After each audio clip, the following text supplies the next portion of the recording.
So good evening everybody. I was discussing some graphs related to motion under gravity. So here is the graphical analysis of T1 versus U. So we have seen that T1 is U by G, so the graph will be a straight line. Similarly, T was 2U by G, so the graph again will be a straight line. Then we need to calculate the maximum height over here. So for that we use third equation of motion.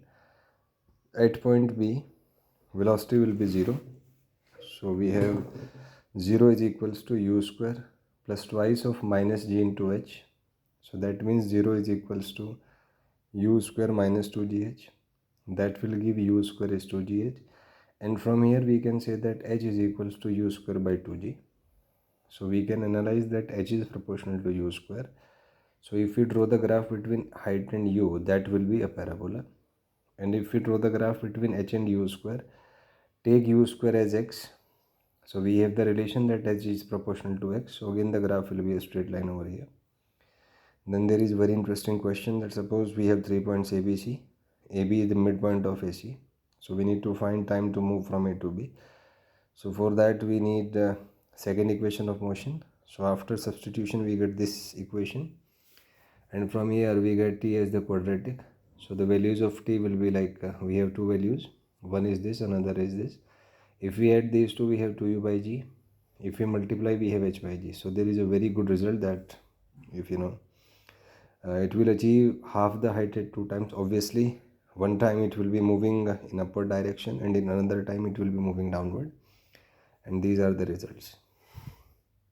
Now T2 is the time during first time. Obviously T2 has to be less than T1 over here, and T1 is the later time. Now there is another question.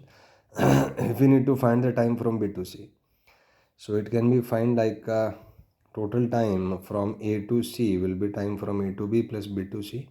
So we can write this equation. Then time from A to B is given by this equation. Using this we can find time from B to C as given by this equation, which simplifies to this thing. Now using third equation of motion, we can say that U square is 2GH. So if we substitute U square is 2GH over here, so we get time from B to C as root H by G. If we substitute the value of H as U square by 2G, so we have time as U by root 2G. Now there is one important result that time from A to B plus B to C is U by G.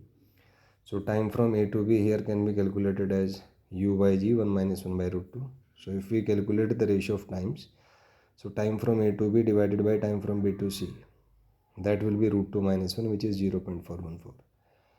So we can say that time from A to B is 0.414 times time from B to C. So this is the analysis that we can make.